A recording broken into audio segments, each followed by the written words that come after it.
Medina मनव्वरा में भी ये स्टैम्पर्ड भगदड़ हुई है।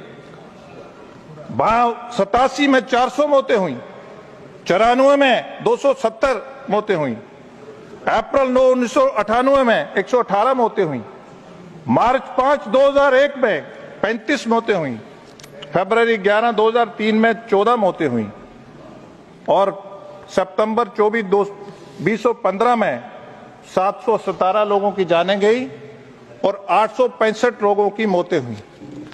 बड़े अफसोस से कहना पड़ता है कि आज हम ऐसी चीजों को भी इशू बना के अपने आप को जिंदा रखना चाहते हैं। अगर हमने 10 साल पहले वहां व्यवस्था देखें, वहां कोई टेक्नोलॉजी, कोई या पाकिस्तान बांग्लादेश में वाहिद शख्स है नरेंद्र मोदी, जिसने ट्रिपल तलाक जो कुरान कहता है वो वाला इंप्लीमेंट करा। जरा पढ़ने की जरूरत है, पढ़ना चाहिए हमें। अभी वक्फ की बात हो रही थी, पूरा देश मानता है, 224 प्रपोज एक्ट जो है वो मानता है कि वक्फ जो है उसमें ट्रांसपेरेंसी होगी। वाकिफ की मंशा के खिलाफ नहीं। राष्ट्रपति पे जब टिप्पणी करा तो पूरे देश का जो ट्राइबल समाज है उसको तकलीफ हुई, एम्बैरेसमेंट हुई। Basically deputy chairman sir, tribal समाज को राष्ट्रपति के पद पर आज भी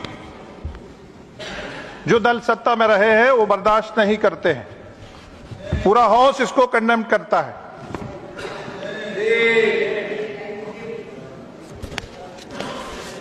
अभी बातें हो रही हैं, मुझे 2-3-4 दिन पहले से हाउस में एक बात डिस्कस हो रही है।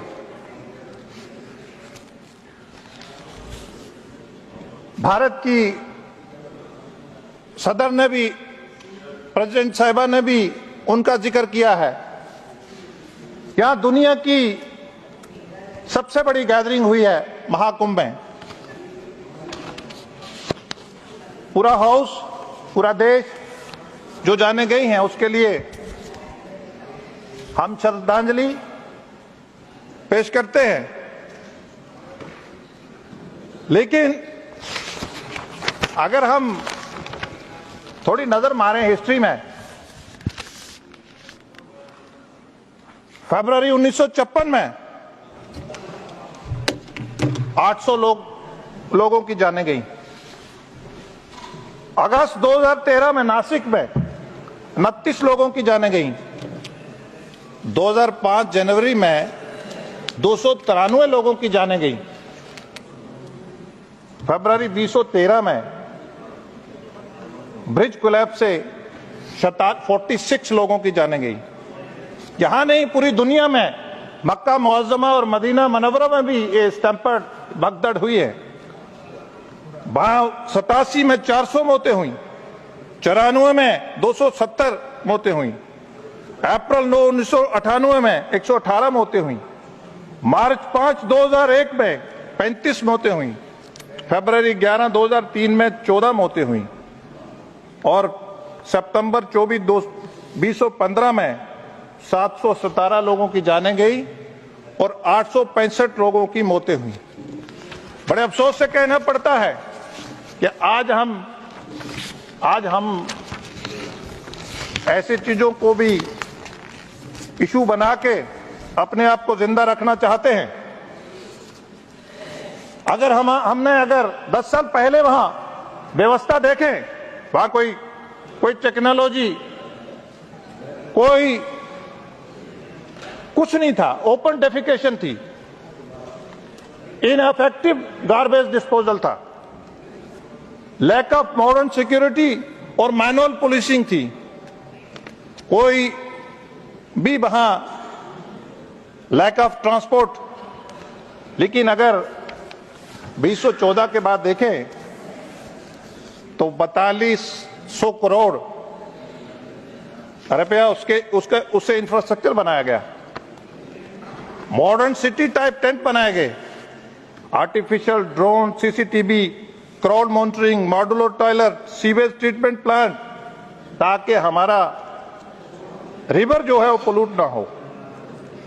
Facial recognition, quick response system, increase number of police personal, और कुंभ ऐप और डिजिटल नेविगेशन और डेडिकेटेड रेलवे और बसेस का इस्तेमाल हुआ। इस पे भी जरा नजर डालिए। ये मैं अपोजिशन के नेताओं से कहूंगा। इसके साथ साथ अभी हमारे कुछ दोस्तों ने बात करी है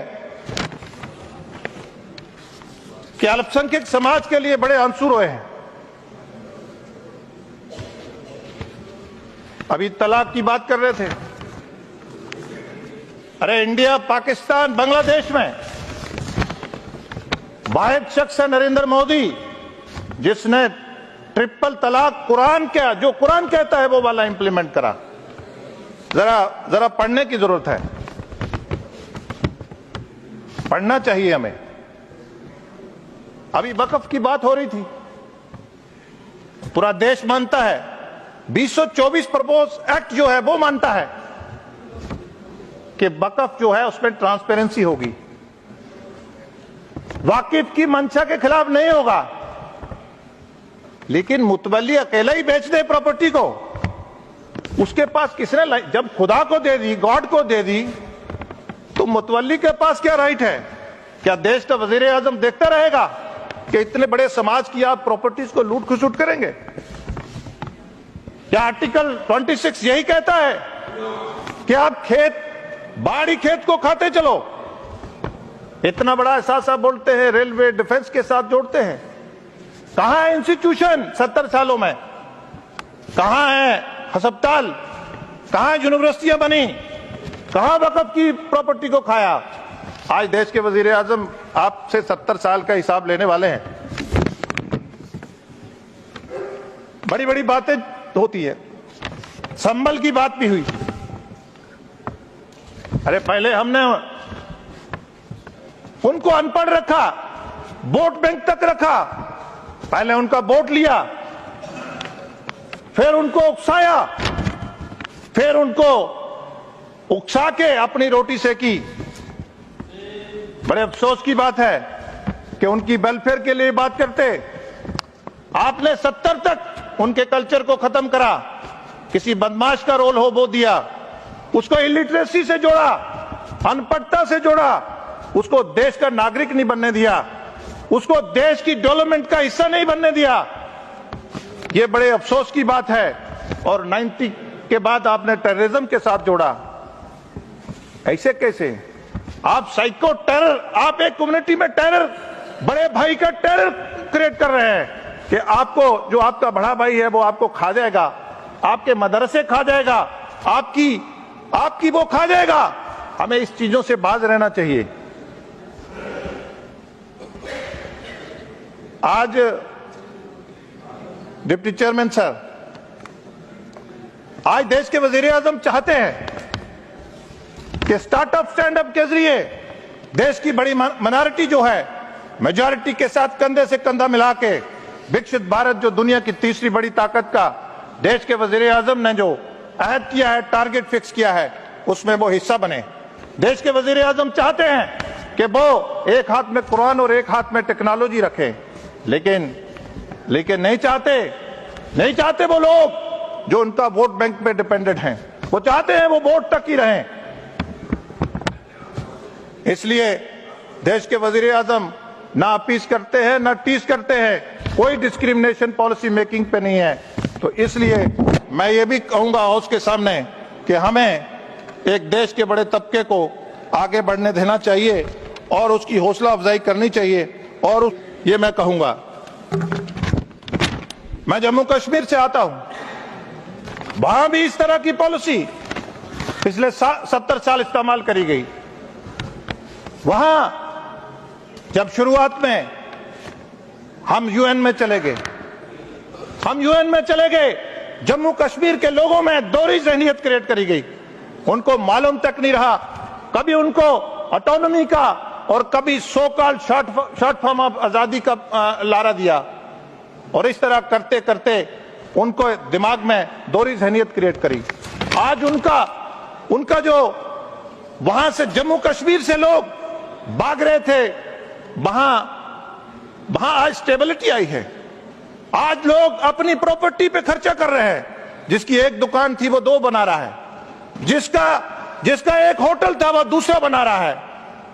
आज वहां हमने मिनॉरिटीज को, आज जो वहां से कश्मीरी पंडित वो जो वहां अपना घर अपनी इबादत गाह छोड़ के भागा था, आज हम उसको कोशिश कर रहे हैं कि वो वापस अपने घर में जाए। आज हमने उसका पॉलिटिकल रिजर्वेशन करा है देश के वजीर आजम ने। 70 साल डिप्टी चेयरमैन सर, इनको वहां ओबीसी समाज नहीं दिखा। समय खत्म।